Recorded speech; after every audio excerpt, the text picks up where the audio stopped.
Oke teman-teman semua, semoga kalian sehat selalu. Kali ini merupakan konten yang pertama kali saya buat, yaitu berbagi cerita. Karena saya yakin pada umumnya setiap manusia pasti memiliki ceritanya masing-masing yang mungkin saja kalian tidak ketahui dan siapa tahu bisa menginspirasi. Nah, pada kali ini saya berada di Vihara Hemadiro di kawasan Teluk Gong.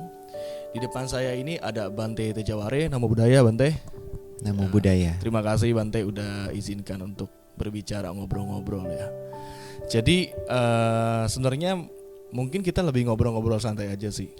Nah, Bante, izin Bante, Bante ini sebutannya apa sih sebenarnya? Biksu, biku kah atau bagaimana? Iya, kalau di dalam Theravada disebut Bante.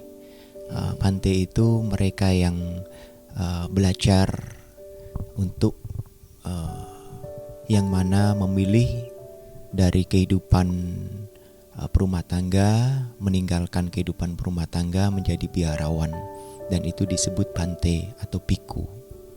Seperti itu. Berarti kalau Bante itu secara umum ya? Iya. Kalau biksu atau biku? Sebetulnya sama saja. Sama saja. Iya, hanya karena bahasa baik di bahasa Pali dan bahasa Sanskerta itu. Pada umumnya kalau biksu itu lebih ke sekte Mahayana, kalau Bante biku itu ke Theravada. Seperti itu. Ya. Berarti kalau misalnya kita menjadi seorang biksu, biku atau Bante, itu panggilan hati dong Bante ya? Bisa dikatakan seperti itu. Saya boleh Iya. tahu gak, Bante pertama kali mengenal ajaran agama Buddha itu sejak lahirkah atau berjalannya waktu sepanjang kehidupan? Kalau dari orang tua dan kakek Bante sendiri memang Buddhis. Jadi Bante dari kecil memang Buddhis. Oh, memang Iya. Buddhis Bante ya? Iya. Kalau boleh tahu, Bante dari mana aslinya lahirnya? Aslinya dari Jawa Tengah di kota Kudus. Kota Kudus. Iya. Itu emang lingkungannya pun juga Buddhis di sana? Di sana mayoritas Muslim. Oh, Muslim. Tapi memang umat Buddha ya cukup banyak juga di sana. Juga. Iya. Saya pengen tahu nih Bante dulu, pasti dong seperti manusia pada umumnya ya, ngalamin sekolah dan lain-lain. Bante kenapa bisa memilih di jalan Dharma ini untuk menjadi seorang biksu gitu? Sedangkan kalau di luar sana mungkin orang-orang berambisi ingin menjadi kaya, ingin menjadi manusia, mengejar mimpinya gitu. Kenapa Bante memilih jalan ini? Iya. Memang waktu dulu Bante bersekolah, Bante punya cita-cita harapan ingin menjadi guru agama.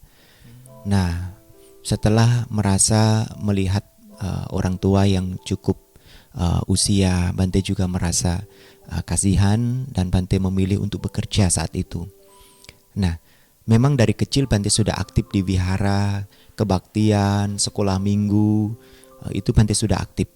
Tetapi saat Bante mulai bekerja itu, Bante juga melakukan rutinitas sehari-hari selama ke wihara, doa, baca parita seperti itu. Nah, di momen seperti itulah teman-teman Bante waktu saat kerja itu merasa sedikit aneh cara doanya, cara sembahyangnya begitu kan. Nah, di situ teman-teman tertarik ingin bertanya tentang keyakinan saya saat itu. Dan saya mengatakan, saya beragama Buddha, ini keyakinan saya dan cara berdoanya seperti ini.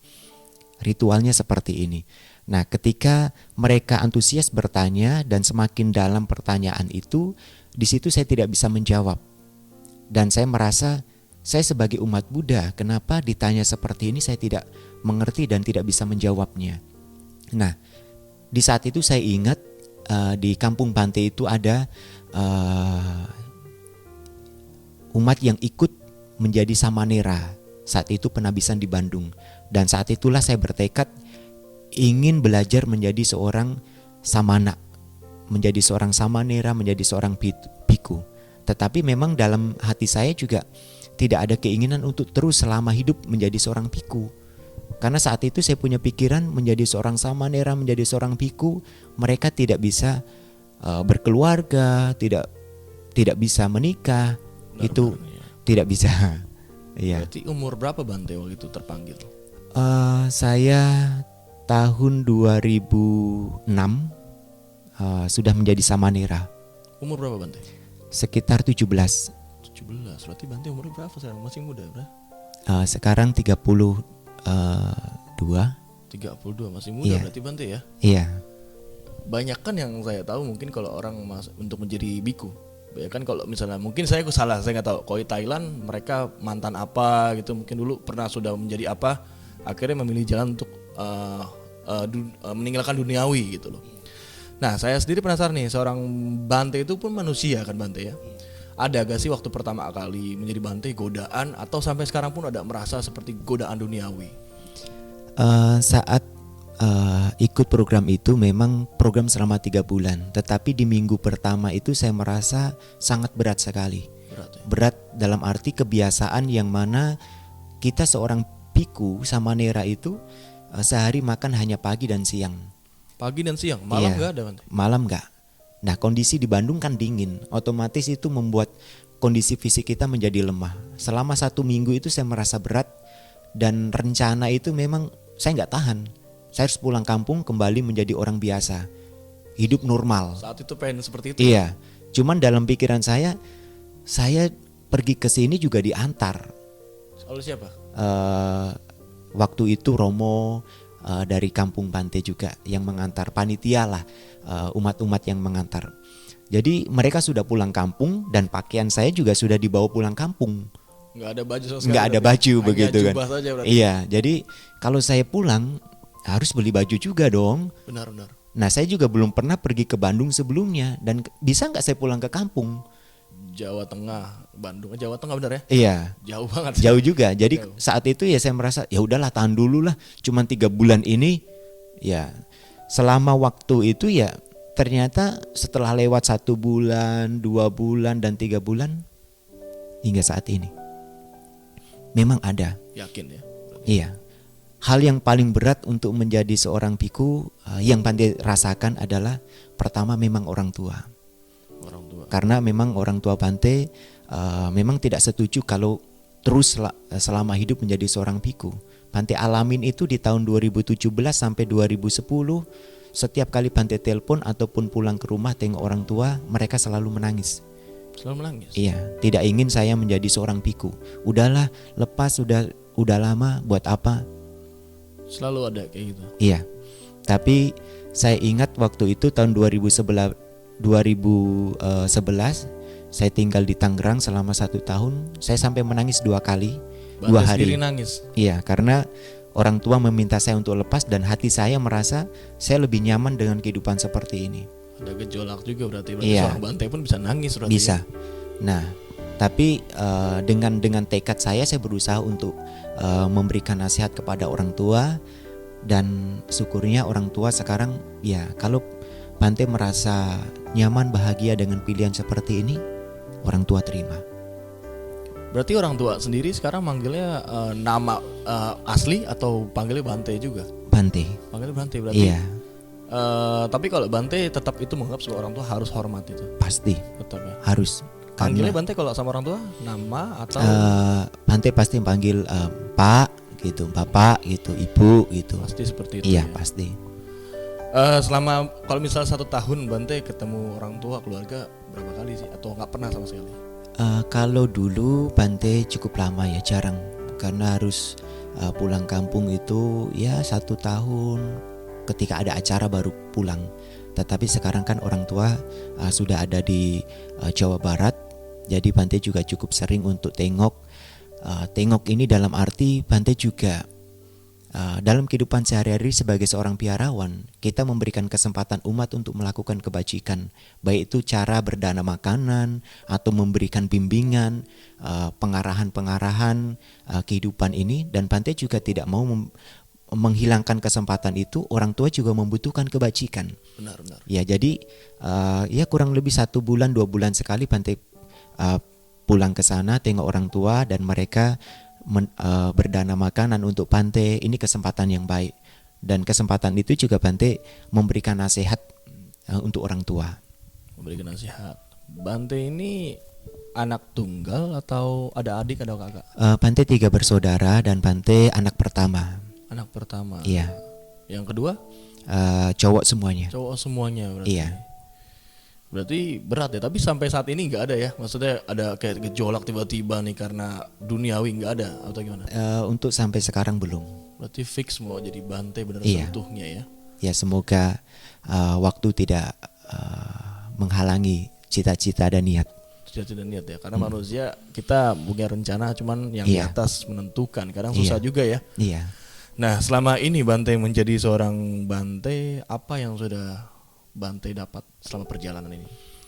Sebetulnya kalau pertanyaan seperti itu untuk sebagai seorang biarawan, Bante sendiri menjawab sebetulnya tidak ada yang kita dapat. Walaupun kita sudah melakukan hal yang besar dalam kehidupan ini, apapun itu, memberikan manfaat kepada orang lain, menolong orang lain, ataupun memberikan karya apapun, sebetulnya itu kita tidak mendapatkan apa-apa. Karena apa?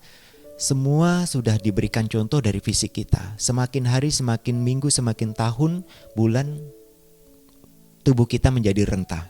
Ya.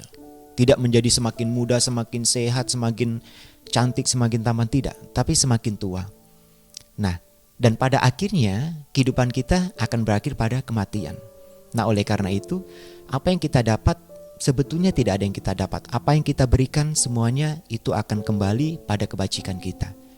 Nah, pada intinya oleh karena itu ya kita kembali untuk mengingatkan apa yang kita berikan kepada orang lain sekarang. Jangan justru berpikir apa yang kita dapat jadi Bante. Oh, kalau jadi Bante makan enak ya, tidur enak ya, nggak ada pikiran apa-apa. Tidak. Justru yang harus kita pikirkan apa yang kita berikan kepada orang lain. Kalau kita berpikir apa yang kita dapat, apakah harta yang kita tuju? Karena usia kita juga ada batas. Ada batas ya, benar. Iya. Lalu kalau kita rubah apa yang kita berikan kepada orang lain, itu adalah kebahagiaan yang kita peroleh. Kena pukulan sih. Pertanyaannya sebenarnya bukan maksud, mungkin teman-teman jangan salah sangka pertanyaannya seperti apa sih keuntungan, tidak, tapi lebih pengen tahu biar masyarakat juga teman-teman tahu semua bahwa itu loh tujuan sebenarnya untuk menjadi seorang Bante, dan sebenarnya manusia Bante ya, memberikan dan bermanfaat untuk lingkungan sekitar. Karena kalau tadi Bante bilang manusia akan makin tua dan manusia bukannya bertambah sih, akan terus berkurang dari sisi dirinya sendiri. Begitu benar Bante ya? Iya. Kalau Bante bisa boleh memberikan contoh, ibarat seperti begini. Seseorang yang ingin memanfaatkan sebuah tebu untuk mengambil intisarinya dari air itu. Mereka digiling dan diambil sarinya saja. Dan batang tebu itu setelah digiling dia tidak bermanfaat. Yang dimanfaatkan hanya sari dari batang tebu itu sendiri. Nah, kehidupan manusia juga demikian. Selama hidup kita melakukan hal apapun, mengejar kekayaan, mencari kedudukan, menolong orang, apapun kebaikan itulah yang sebetulnya yang paling bermanfaat. Dan setelah usia kita pada akhirnya tua dan kematian, badan ini tidak ada nilainya sama sekali. Yang kita lakukan, kita berikan kepada masyarakat, lingkungan, itu yang paling bernilai. Benar-benar. Ya. Kalau Bante nih, harapannya nih selama jadi Bante, apa sih sebenarnya untuk umat, untuk masyarakat luas yang di luar Buddhis pun? Iya. Kalau dulu Bante waktu bekerja, setelah bekerja 1 minggu 1 bulan mendapatkan gaji, kebahagiaan, sukacita yang kita rasakan. Tetapi yang kita rasakan saat itu hanya untuk kita sendiri. Hasil dari gaji itu kita belikan makanan, pakaian, senang-senang, kita sendiri yang senang. Nah, tetapi setelah saya menjadi samanera, menjadi biku hingga saat ini, apa yang saya lakukan bukan untuk saya peruntukkan diri saya sendiri, harus untuk orang lain. Bukan untuk keluarga saya, bukan untuk adik-adik, ayah, ibu saya, tetapi untuk semua orang. Dan pandangan itu tidak boleh kita anggap sebagai individu saja yang kita pentingkan, tapi semua orang, baik umat Buddha ataupun keyakinan-keyakinan lain, masyarakat pada umumnya, kita semua harus melakukan ini atas dasar sebuah tujuan hidup yang sebenarnya, bukan tujuan kita. Kebanyakan orang tujuan kita, oh saya bekerja supaya dapat ini, dapat ini. Benar, kerja untuk targetnya ini, gitu-gitu. Iya. Berarti untuk semua orang Bante. Harus. Berarti semulia itu berpikir ya Bante. itu adalah tujuan yang sangat tertinggi. Tetapi yang namanya manusia pasti ada gejolak di dalam batinnya, antara kegelapan, kebingungan yang dia lakukan, cenderung ingin untuk keuntungan sendiri. Nah, inilah yang membuat hambatan tujuan seseorang yang mulia, yang tinggi itu bisa terhenti. Nah, oleh karena itu kita diingatkan untuk selalu menjaga pikiran, mengendalikan pikiran supaya tahu mana yang pikiran buruk, mana yang pikiran baik. Kalau yang pikiran buruk jangan kita kembangkan, yang pikiran baik terus kita kembangkan. Yang muncul adalah cinta kasih, kita kembangkan. Yang muncul atas dasar kebencian jangan kita kembangkan. Karena itu bisa menyeret kita kembali pada kehidupan yang tidak menyenangkan. Kalau hal-hal yang buruk, pikiran-pikiran yang buruk, Bante pun pasti masih suka mengalami hal seperti itu. pasti, karena kita belum mencapai tingkat kesucian. Ini adalah dalam tahap latihan, terus berlatih. Selama hal buruk itu muncul, kita berusaha semaksimal mungkin untuk menutupnya, untuk menekannya, untuk memotongnya, dan terus berusaha untuk memunculkan hal yang baik. Metodenya kalau Bante sendiri untuk melawan pikiran-pikiran negatif yang manusia ya, Iya. bagaimana kalau Bante sendiri? Pada dasarnya, seseorang ketika ingin mencapai satu ketenangan dalam pikirannya, hal yang pertama yang sangat mudah dilakukan, dia harus enteng tangan. Enteng tangan dalam artinya dia harus bisa memberi, membagi. Jangan selalu berpikir dia dapat, selalu menggenggam. Kalau pada dasarnya dia selalu menggenggam, ketenangan tidak akan bisa. Kenapa? Setelah dia mendapatkan kekayaan, justru dia khawatir. Kekayaan yang dia peroleh takut dicuri orang, takut diambil sanak familinya. Dia merasa curiga dengan orang lain, karena dia berpikir seperti itu. Tetapi kalau dia mendapatkan dan melepaskan hal itu, dia tidak akan mendapatkan. Pikirannya akan selalu tenang. Kalau Bante menggambarkan seperti ini, Vicky, coba nanti selesai ini, Vicky ke kamar mandi, lalu genggam tangan. Masukkan tangan itu ke bak mandi, lalu angkat. Apa yang Vicky dapat? Nggak ada air. Cuman basah saja. Basah aja, airnya nggak dapat ya. Tapi kalau Vicky membuka tangan, lalu memasukkan ke dalam bak mandi itu, lalu Vicky angkat, Dapat, cuman tumpah. iya, paling sedikit ada air di sini. Iya. Kecuali kalau misalnya 2 tangan, mungkin Iya, lebih banyak. 2 tangan. Angkat lalu basuh ke muka. Pernah dilakukan? Pernah lah, Bante. Itu adalah cara, makna dari kita memberi, berbagi. Ini yang pertama. Yang kedua, untuk mendapatkan ketenangan seseorang harus berusaha menjaga fisiknya. Menjaga fisik ini dalam arti bukan supaya kelihatan ganteng, cantik, bukan. Kita potong rambut supaya lebih rapi, bukan hanya itu. Menjaga fisik ini dalam arti yang lebih luas adalah jangan sampai jasmani kita melakukan kekeliruan, kesalahan. Seperti tangan yang kita miliki, yang harusnya kita gunakan untuk kebaikan, justru kita mengambil barang yang bukan hak kita. Jangan sampai mencuri, membunuh, melakukan asusila yang salah. Itu jangan dilakukan. Supaya apa? Supaya pikiran kita tenang, karena badan kita tidak melakukan kekeliruan, tidak melakukan kesalahan. Dan yang paling penting adalah bermeditasi atau menjaga mengendalikan pikiran kita. Mengendalikan pikiran ya. Berarti Iya. meditasi itu suatu hal yang rutin dilakukan, Bante. Iya, harus. Karena kehidupan seseorang ini bukan diukur di usia saat ini, tapi sudah berkali-kali kita dilahirkan dalam kondisi senang ataupun duka, dalam kondisi marah ataupun cinta. Kalau pikiran kita tidak pernah dikendalikan, maka justru kita akan diseret pada kehidupan lampau, hal-hal yang tidak menyenangkan, pikiran-pikiran yang tidak menyenangkan. Ini adalah hal yang perlu kita khawatirkan.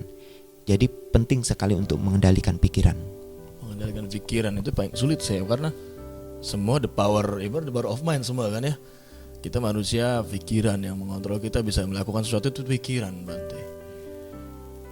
Pernah gak Bante ketemu umat yang mungkin mereka kan sebagai seorang tokoh agama, Bante ya, pasti banyak umat berdatangan, mereka yang curhat sama Bante, yang cerita kehidupannya atau gelisahannya.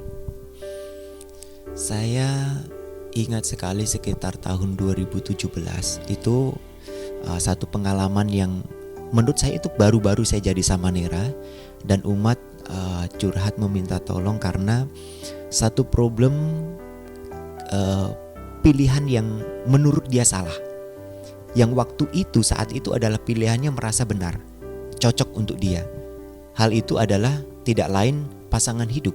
Pasangan hidup. Ya, seseorang memilih pasangan hidup ketika rasa cinta kemelekatan itu muncul, maka dia merasa bahwa pilihan itu adalah paling tepat dan mengabaikan hal-hal lain di luarnya. Orang tua, lingkungan, keluarga. Jadi yang dikedepankan, yang selalu digenggam adalah cinta karena kemelekatan. Nah, setelah berjalannya waktu, umat itu bercerita ternyata yang dipilih ini adalah tidak sesuai. Karena pasangan hidup tidak sesuai dengan keinginannya berubah. Dan akhirnya dia merasa menyesal. Dan akhirnya bagaimana saya bisa kembali ke orang tua? Saya sudah diusir. Dan cerita inilah yang membuat saya merasa ternyata berumah tangga itu bukan hal yang mudah. Benar. Karena banyak keinginan, banyak hal yang harus kita satukan di situ tujuannya. Kalau misalnya Bante memilih menjadi seorang biku, paling tidak saya harus berusaha untuk mengendalikan pikiran saya. Tetapi kalau orang memilih menjadi berkeluarga, dia harus berusaha untuk mengendalikan pikirannya sendiri dan keinginan dari pasangannya. Kalau dia punya anak, dia harus mengendalikan anaknya. Dia kalau memiliki harta sana ataupun sini, dia harus mengendalikan. Tapi semua itu di luar dari kemampuan kita. Tidak ada orang yang bisa mengendalikan istrinya, baik secara fisik ataupun pikirannya. Tidak ada yang bisa. Nah, kita hanya berusaha untuk menyamakan dari pandangan, pikiran, dan tujuan hidup, baik pasangan dari suami ataupun istri. Ketika berjalan bersama-sama, ini baru akan mencapai tujuan kebahagiaan. Bante mengatakan bahwa berkeluarga itu salah, bukan. Ya, bukan. Yang terpenting adalah cara pandangnya dan melakukannya, prakteknya. Kalau ini bisa disatukan, maka tujuan dari berkeluarga itu pasti akan tercapai. Tetapi kalau masing-masing selalu memegang keakuan, pikirannya sebagai yang paling benar, yang paling sempurna, maka pasangan, anak, keluarga yang lainnya tidak akan ada yang benar di dalam pikiran orang tersebut. Berarti lebih ke egois ya? Iya. Seperti itu. Iya. Berarti kalau seperti itu Bante ngasih solusi kah atau? Iya, Memberikan pasti. solusi?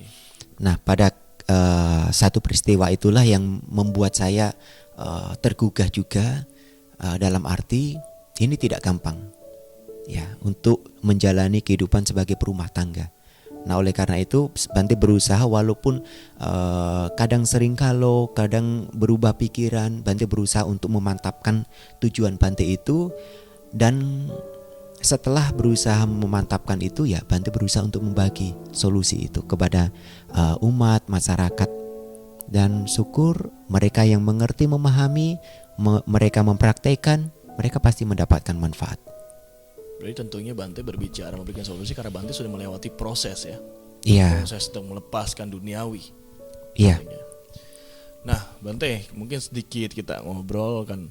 Nah, ini kan kok digunakan Bante itu jubah ya. Ini mungkin di luar tentang pembahasan, sebenarnya kita lebih biar tahu aja, maksudnya kita kulik sekalian gitu Bante. Iya. Gak ada maksud kurang ajar Bante tapi ya. Iya. Pengen tahu aja. Saya pernah lihat jubah ini ada warna coklat, warna kuning. Bedanya itu apa sih? Sebetulnya jubah ini sama. Sang Buddha sudah memberikan di dalam aturan itu ada 5 warna yang bisa digunakan untuk jubah ini. Baik warna yang seperti Bante pakai, atau yang coklat gelap, atau yang lebih terang lagi, atau yang warna hitam agak kemerahan juga. Nah, ini semuanya sebetulnya pada dasarnya adalah kain putih. Kain putih. Kain putih. Kalau seorang biku yang tinggal di hutan, mereka mempraktekkan tutangga, mereka hanya mengenakan jubah yang seperti Bante pakai ini, hanya didapatkan dari kain usang yang didapat dari pembungkus mayat di kuburan, di tempat sampah, dan melihat bahwa hal itu tidak ada yang memiliki. Jadi biku itu dapat mengambil kain putih itu yang pembungkus mayat tadi, Lalu tadinya kalau misalnya sepotong-potong begitu, nanti sampai dipelihara, dibersihkan, dicemur, lalu dijahit hingga membentuk kain selembaran seperti yang Bante pakai begini. Lalu diberikan pewarna. Pewarna ini biasanya diambil dari getah dari pohon, seperti pohon nangka begitu. Jadi pada dasarnya saat itu ya tidak bisa sama juga, ya kan, karena mereka mewarnai dengan cara alami. Jadi ada 5 warna tadi yang bisa dikenakan, sebetulnya sama saja. Ya. Itu sama ya. Ya, biasanya kalau biku yang di hutan mereka lebih suka dengan warna agak gelap. Kalau yang di kota seperti Bante ya cari yang agak terang juga. Terang begitu. Juga, berarti menyesuaikan lingkungan. Menyesuaikan, iya. Kalau filosofinya tersendiri pasti ada dong. Kalau untuk jubah ini Bante, apa sih filosofinya itu? Ya, intinya begini, kita mengenakan pakaian ini pada dasarnya adalah hanya untuk menutupi organ tubuh yang menimbulkan rasa malu. Kita jangan mengenakan pakaian ini atas dasar istilahnya menimbulkan kesenangan. Oh, ini pakaian ini mahal, ini pakaian ini mewah, ini pakaian ini satu-satunya, ya kan?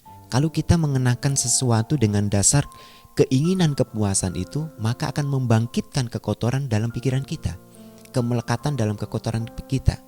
Tetapi karena pada dasarnya pakaian kita ini hanya untuk menutupi organ tubuh yang menimbulkan rasa malu, dan kita juga mengenakan dari misalnya tadi mengambil dari kain pembungkus mayat, berarti ini hanya bentuk kesederhanaan. Ya, kesederhanaan. Jadi tidak ada istilahnya bentuk dari keakuan. Berapa banyak orang yang hanya dengan pakaian hanya yang mereka kenakan, misalnya maaf sendal ataupun jam, ketika barang itu rusak dikarenakan orang lain, timbul kemarahan, timbul kebencian. Iya. Ya kan, misalnya handphone, kita beli barang handphone mewah begitu kan, tiba-tiba teman kita senggol lalu jatuh lalu pecah layarnya. Berapa banyak orang yang marah karena handphone yang jatuh itu, karena keakuan dari handphone ini milikku, begitu. Nah, tetapi ketika kita mengenakan pakaian ini atas dasar bahwa kesederhanaan, ya, intinya itu, maka tidak ada timbul kemelekatan pada pakaian ini. Walaupun pakaian ini terbuat dari kain yang kusut, yang tidak bagus ataupun sederhana, ini hanya pakaian, hanya kain saja. Tidak ada kemelekatan di situ. Seperti Hanya itu. untuk fungsi berarti ya. Iya. Lalu bicara soal fungsi Bante, pakaian itu untuk menutupi organ-organ yang menimbulkan rasa malu. Saya pengen tahu tanggapan Bante. Kita hidup di era globalisasi yang zaman semakin berkembang, tapi secara sisi saya lihat moral semakin turun. Bagaimana tanggapan Bante untuk mereka, khususnya yang masih mereka di bawah umur, yang mungkin terpengaruh dengan hal-hal budaya yang bukan budaya kita, ataupun dengan budaya yang berlaku dengan etika norma. Kita menutup pakaian ini, baju ini kita gunakan untuk menutup organ yang menimbulkan malu. Sedangkan beberapa orang di luar sana banyak juga yang mereka berpakaian hanya untuk menciptakan mungkin menampilkan sisi dirinya untuk seksi mungkin Bante ya. Itu kan bukannya hal yang malu yang harus ditutupi, kenapa mereka umbar? Tanggapan Bante itu bagaimana? Seperti begini, ini yang Bante pakai ini simbol dari Guru Agung kita Sang Buddha. Itu sudah 2500 tahun lebih, dan masih seperti ini cara pakainya, warnanya, bentuknya, dan semuanya masih sama. Dari dulu sampai sekarang masih. Dan ini tetap seorang biku akan mengenakan cara seperti ini. Nah, ini menjadi hal yang bukan sebetulnya lama kuno, enggak. Ya kan? Nah, ada banyak juga Bante pernah lihat orang berpakaian seperti hanya pundaknya kelihatan sekarang. Iya kan? Sekarang ini juga menurut saya ini suatu perkembangan yang terjadi di masyarakat kita karena mengikuti perkembangan zaman juga. Tetapi kita harus mengingatkan, kita harus ingat kembali bahwa apa yang kita anggap sebagai keindahan, sebagai milik, pada dasarnya itu hanya sementara. Tubuh kita yang indah, yang cantik, yang tampan, yang kita anggap sebagai milik itu hanya sementara.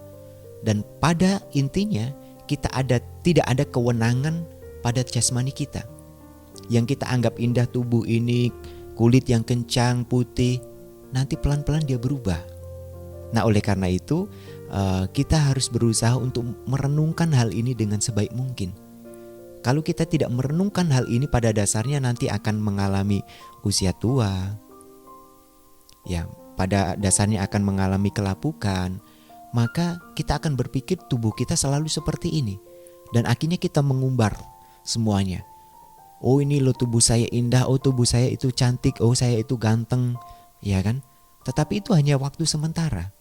Nah, oleh karena itu mari kita merenungkan hal ini supaya kita memahami bahwa kehidupan yang paling penting adalah bagaimana seseorang memanfaatkan jasmani ini untuk kebaikan. Kedua tangan, kedua kaki, satu kepala kita manfaatkan untuk kebaikan. Kalau kita menganggap tubuh ini indah, tapi kita tidak melakukan kebaikan, sangat sayang. Sama seperti begini tadi.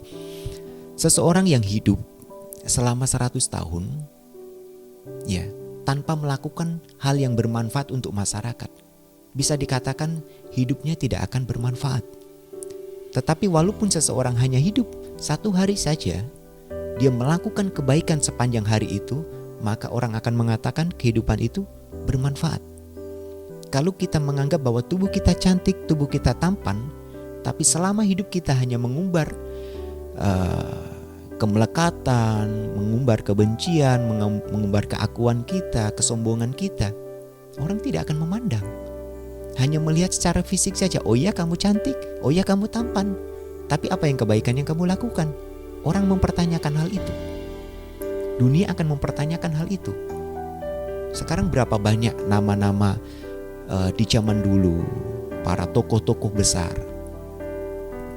Dalam buku sejarah dikatakan, apakah di situ dikatakan ini loh orang yang paling tampan di tahun 2000, tahun 1000? Tidak. Tapi karya mereka, kebaikan mereka yang tercatat sampai saat ini, itu harus kita ingat. Jadi bukan soal tentang fisik ya. Iya. Tujuan dan apa yang bisa kita lakukan sebenarnya itu ya.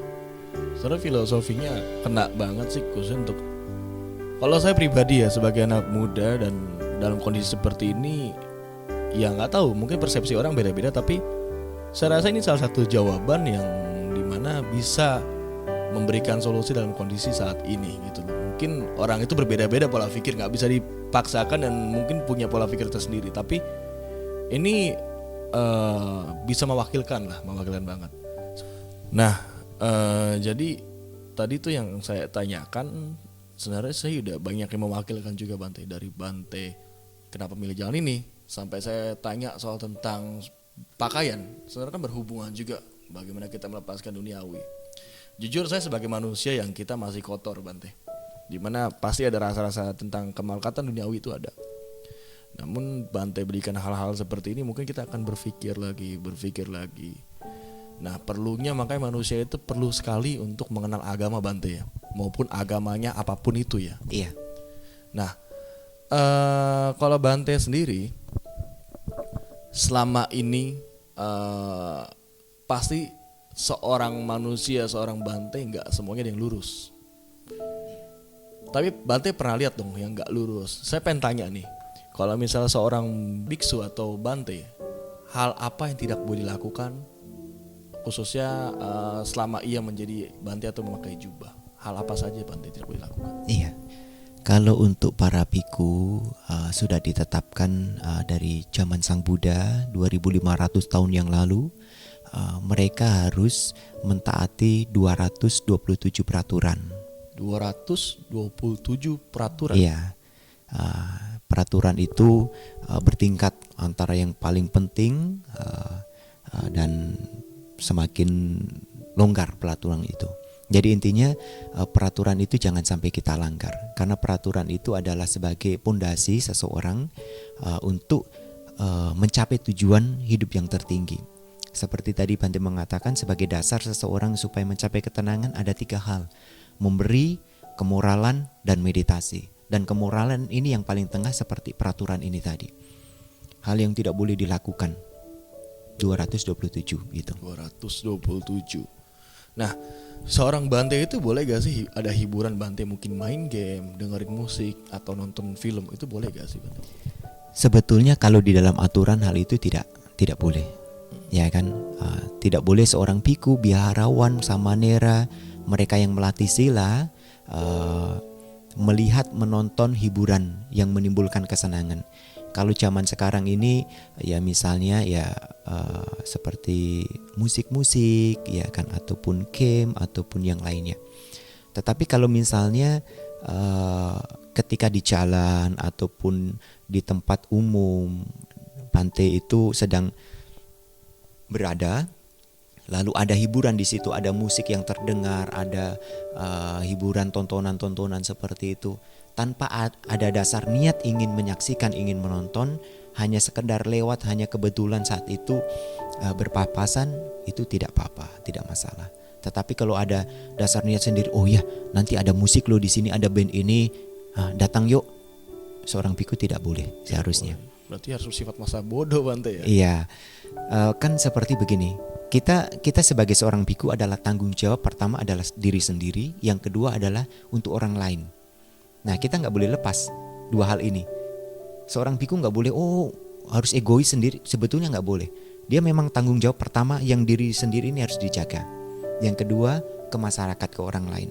Jadi ketika dia berada di lingkungan umum, salah satu contoh misalnya ada acara apapun itu dan harus hadir, ya kan? Entah itu tentang keagamaan, pemerintah ataupun perayaan-perayaan, dan ada hiburan di situ, lalu Bantenya tutup mata, enggak harus seperti itu. Enggak harus. Ya melihat enggak apa-apa. Yang terpenting kita harus mengendalikan baik telinga kita, mata kita kendalikan, jangan sampai hal ini membuat pikiran kita menjadi istilahnya penuh dengan kemelekatan, rasa suka di situ. Jangan sampai nanti setelah acara itu nyari gitu. Iya. Nggak boleh berarti ya. Iya. Berarti kalau Seperti hanya itu. sekedar lewat nggak apa-apa Bang. Nggak apa-apa. Kita harus mengendalikan. Lalu untuk konsumsi makanan itu Bante, kan kalau orang tahu hanya vegetarian. Apa benar hanya boleh vegetarian atau ada beberapa unsur daging boleh dimakan Bante jadi seorang Bante itu? Iya. Sang Buddha pernah beliau mengatakan bahwa jika seorang biku memilih untuk vegetarian itu tidak masalah. Itu adalah sikap yang diambil. Ataupun yang tidak vegetarian tidak masalah. Yang terpenting yang kita harus ingat bahwa seorang biku ketika menerima dana makanan dari umat itu, daging tidak boleh. Ya, satu dia pesan.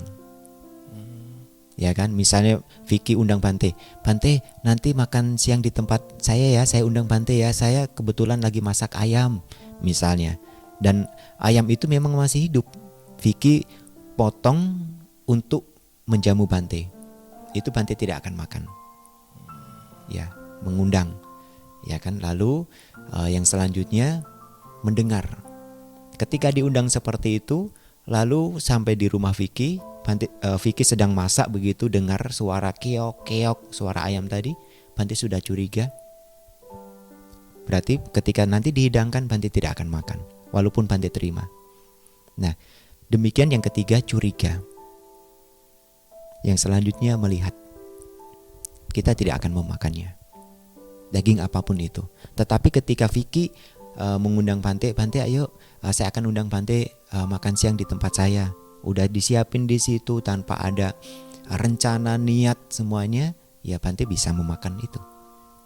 Karena apa yang disajikan itu hanya daging, tidak bernyawa, bisa dikatakan itu bangkai. Begitu. Berarti nggak boleh menyaksikan atau mendengar ya? Iya. Mungkin proses disembelihnya karena untuk kita nggak boleh berarti ya? Iya. Tapi beda lain ini cerita ketika nggak ada lagi dan itu mungkin dibeli dari orang lain gitu. Iya, kalau misalnya beli di swalayan, sudah dibekukan, ya. Itu nggak apa-apa, bisa. Tapi satu sisi emang kalau hukumnya tersendiri harus menghindari pembunuhan makhluk hidup. Iya, betul. Berarti ini yang nggak tahu. Saya pikir kalau seorang biksu atau Bante hanya boleh makan sayur-sayuran, ternyata tidak juga ya. Boleh. Tergantung situasi semua yang baik lagi Bante. Iya. Dan beberapa daging yang tidak boleh dimakan itu salah satunya gajah, kuda, daging manusia, ular, macan tutul, ya kan itu banyak. Kenapa, Bante? Karena begini, daging-daging buas, salah satunya daging buas dan daging yang memberikan manfaat yang besar untuk masyarakat, seperti gajah, kuda kan memberikan manfaat, itu tidak boleh dimakan. Kalau daging buas, para biku itu mereka biasanya tinggal di hutan, dan ketika mereka tinggal di hutan dan memakan daging buas tadi, otomatis binatang-binatang buas itu mencium aroma tubuh kita juga sama Bisa seperti itu ya? yang kita makan daging tadi. Jadi ini mengurangi supaya ketertarikan dari binatang buas itu untuk memangsa kita. Jadi kalau kita memakan daging misalnya Macan misalnya. macan atau daging apa ya, itu jadi aroma tubuh kita ya itu seperti itu. Ibaratnya teman bagi mereka berarti. Justru bisa jadi mangsa. Jadi mangsa juga. Iya, bisa dilukai di situ. Ini hal yang harus kita kurangin. Oh, karena buas ya. Iya. Buas. Berbeda dengan hewan yang mungkin bukan buas kayak seperti sapi, ayam itu kan. Iya. Iya. Nah, kalau pandangan tersendiri Bante, dari umat Buddha dan juga umat Hindu, ada salah satu makanan yang di Hindu itu setahu saya nggak boleh makan sapi. Sapi itu ibarat seorang ibu kalau di Hindu. Tapi kalau pandangan di Buddha itu bagaimana Bante? Sebetulnya begini, setiap binatang memiliki hak hidup, ya, untuk mereka bisa hidup. Jadi kalau menurut Bante memang hal yang pertama sebagai umat Buddha yang perlu kita lakukan, jangan sampai kita membunuh makhluk hidup. Kita mengurangi, jangan sampai membunuh makhluk hidup. Nah, dengan hal seperti ini berarti kita punya pandangan setiap makhluk hidup punya hak yang sama untuk mereka selalu hidup. Tidak kita lukai, kita tidak bunuh. Nah, oleh karena itu seperti di saudara kita di agama Hindu menganggap bahwa binatang sapi ini adalah binatang yang sangat dimuliakan, sangat dijunjung, sangat dihargai. Semua binatang ketika kita anggap seperti ini akan memberikan sebuah dampak yang besar untuk kehidupan manusia. Tetapi ketika kita dengan keinginan, dengan keserakahan mengambil semua hak binatang tadi untuk kepuasan, untuk kesenangan kita, maka ekosistem kita pasti akan hancur. Benar, ekosistem. Nah, itu perlu sekali keseimbangan. Nah, sila ini dilatih supaya menjaga keseimbangan kita. Jangan karena keserakahan kita potong semua binatang. Oh, saya pengen makan ini, saya pengen makan ini. Coba seluruh umat manusia di dunia ini dengan jumlah berapa miliar ini, kalau berpandangan seperti itu semua, binatang akan hancur, ekosistemnya akan hancur. Sudah terjadi. Iya. Tapi kalau kita menjaga dengan sila ini, oh ya, saya tidak akan membunuh makhluk hidup, paling tidak ya kita tidak akan membunuh makhluk hidup itu sendiri. Tanpa kita bunuh, mereka akan mati sendiri karena alam. Katak, tikus dimakan oleh ular. Ya kan, ular nanti dimakan binatang lainnya. Ini alam sebetulnya sudah seimbang. Ketika ditambah dengan keinginan manusia, maka alam tidak akan seimbang. Kalau dulu Bante di kampung, ketika pulang kampung, ingat sekali, lihat pohon saja langsung pasti ada binatangnya, ada burungnya di situ. Tapi sekarang susah. Hampir nggak ada, punah. Iya. Terjadi di daerah kampung juga seperti itu. Iya. Jadi Bante tahu kenapa itu? Itu karena kita melihat bahwa oh, ini burung ini punya nilai jual. Kita ambil. Jual, ditangkap orangnya. Iya. Untuk dipelihara. Kalau ditangkap masih mending. Kadang dibunuh. Ya kan, dimakan. Ada kan beberapa binatang yang emang saya suka lihat yang menyajikan sajiannya itu burung goreng dan lain-lain. Iya. Ini baru untuk dimasak. Tapi kalau ditangkap atas dasar kepuasan diri sendiri, mereka untuk ini pelihara untuk apa. Tapi kalau mereka jaga dengan baik, ya itu mungkin bisa membantu. Tapi perkembangannya nanti akan mempengaruhi alam itu sendiri.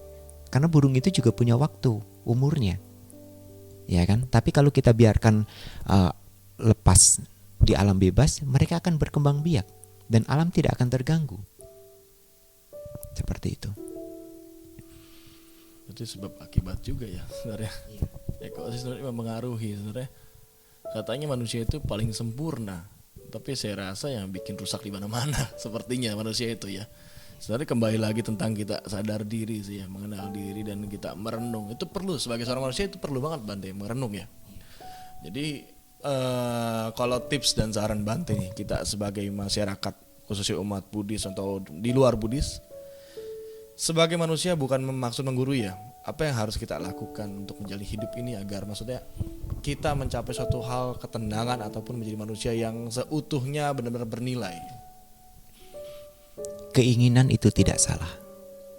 Ya, kita menjadi kaya, menjadi sukses, menjadi orang terhormat di masyarakat, itu tidak salah. Kita merasa bangga lahir menjadi orang yang tampan ataupun cantik, itu tidak salah. Karena apa? Semua itu karena apa yang kita lakukan. Orang menjadi cantik, lahir menjadi cantik karena kehidupan yang lampau tidak pernah marah, tidak pernah mementingkan diri sendiri. Orang menjadi tampan karena mereka bisa mengendalikan diri, tidak pernah marah, tidak pernah berbicara kotor dengan orang lain. Sebetulnya semua adalah hasil apa yang pernah kita lakukan di kehidupan yang lampau. Jadi Bante tidak menyalahkan hal itu. Tetapi yang paling penting, keinginan itu harus dikendalikan. Kalau keinginan itu kita kendalikan, tidak akan membuat seseorang terjerumus pada hal yang tidak benar. Ya, sebagai contoh begini.